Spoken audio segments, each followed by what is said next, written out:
बिस्मिल्लाहिर्रहमानिर्रहीम, अस्सलाम वालेकुम। नाजरीन, इनसाइड स्टोरीज के साथ मैं हूं फैसल अकबर। नाजरीन, हज बैतुल्लाह 2023 पर दूसरे व्लॉग के साथ मैं आपकी खिदमत में हाजिर हूं। पहले व्लॉग में हमने बताया था कि इसहाक डार साहब के काबू में जब कोई नहीं आया तो उन्होंने आज़मीन हज के लिए शर्त आयद कर दी कि वो दरख्वास्तों के साथ इस बार आधी रकम पाकिस्तानी रुपयों में और आधी रकम फ़ॉरेन एक्सचेंज में जमा कराएंगे। जब आज़मीन हज ने इस शर्त को मुस्तरद कर दिया तो मजबूरन वज़ारत मज़हबी उमूर व हज की दरख्वास्त पर सरकारी स्कीम के हाजियों से शर्त हटा ली गई, लेकिन प्राइवेट हज ऑपरेटर्स जिनके ज़रिए करीब 90,000 आज़मीन हज ने जाना था, इन पर वो शर्त बरकरार रखी हुई है। अव्वल तो इस हुकूमत के दौर में सरकारी और प्राइवेट हज एक आम पाकिस्तानी की हैसियत और पहुँच से बहुत दूर हो चुका है। लोग पहले ही बहुत परेशान हैं। समझ से बाला तर है कि डॉलर के स्मगलरों और ज़हीरा अंदाज़ों को पकड़ने के बजाय हाजियों पर क्यों ऐसी बेमंतकी शर्त आयद की जा रही है, बल्कि की गई है और उसका नतीजा भी अब सामने आया है। बाहर के नए वफाकी वज़ीर मज़हबी उमूर सेनेटर तलहा महमूद साहब ने कहा है कि जो प्राइवेट हज ऑपरेटर वादे पूरे नहीं करेगा इसके ख़िलाफ़ कार्रवाई होगी। उन्होंने कहा है कि रमज़ान में इंतज़ामात मुकम्मल कर लिए जाते हैं। मैं आइडियल हज तो नहीं करा सकता, लेकिन मुश्किलात में कमी ज़रूर होगी। नाज़रीन, हैरानी है कि मोहतरम मिनिस्टर साहब को मालूम ही नहीं कि उनकी नाक के नीचे क्या हो रहा है। एक तरफ इनके दावे तो दूसरी तरफ मुल्क की तारीख़ में पहली मरतबा हुकूमत ने रवां साल इस्तेमाल ना किए जाने वाले हज कोटा की सऊदी अरब को वापसी पर गौर शुरू कर दिया है। यानी पहले सऊदी हुकूमत से दरख्वास्त की जाती थी कि हमें थोड़ा सा कोटा मज़ीद बढ़ाएं, हमारे हुजाज ज़्यादा हैं। और इस बार पाकिस्तान की तारीख़ में पहली बार हुकूमत सऊदी अरब से कहने लगी है कि अल्लाह का वास्ता जो साढ़े को कोटा वापस ले लो। नाजरीन, तंजीम बहबूद हुजाज पाकिस्तान के बानी सेक्रेटरी जनरल इम्तियाज़ आसी साहब, जो इस सारे मामले पर कड़ी नज़र रखे हुए हैं और हमेशा से इन अमूर पर बाखबर रहते हैं, हम उनसे बात करते हैं। आप उनकी ज़ुबानी भी सुनिए कि हकीकत में हो क्या रहा है और इस बार हज के लिए हुकूमत पाकिस्तान की गैर संजीदगी किस इंतहा को छू रही है। आजकल आज़मीन हज से दरख्वास्तों की वसूली का काम तो ख़त्म हो चुका है।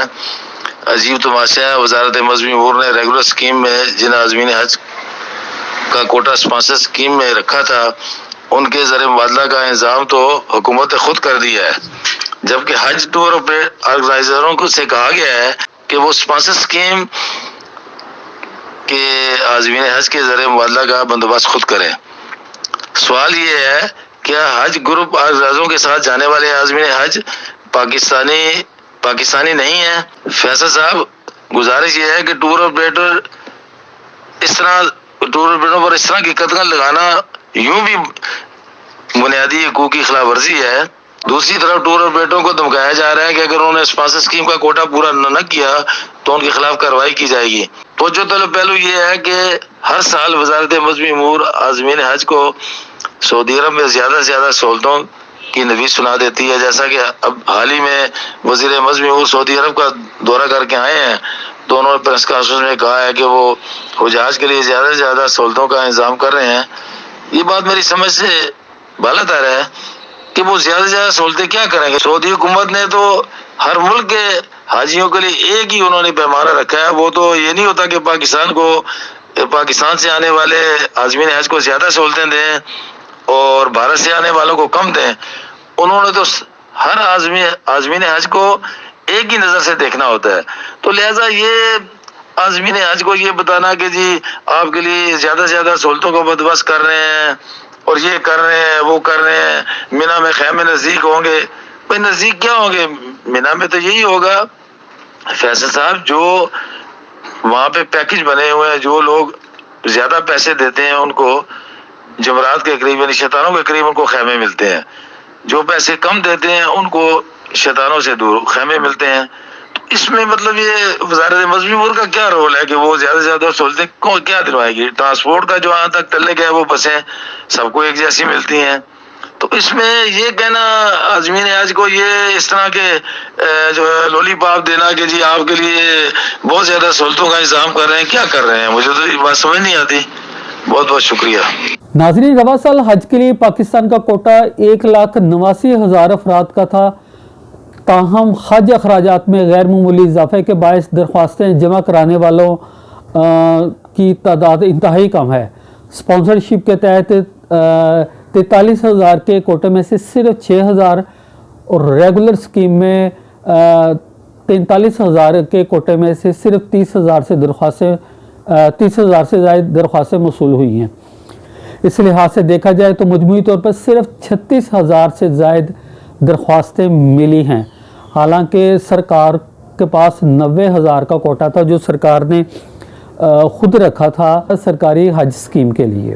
ناظرین، رواں سال وفاقی حکومت کی جانب سے اعلان کردہ حج اسکیم کے تحت ان حاجیوں کو کوئی سبسڈی نہیں دی گئی جو آج تک دی جاتی رہی ہے. سبسڈی کے خاتمے کے باعث اب ملک میں نہ صرف غریبوں بلکہ متوسط طبقے کے لیے بھی حج کا فریضہ ادا کرنا قریباً ناممکن ہو گیا، اور رہی سے کسر اسحاق ڈار صاحب نے نکال دی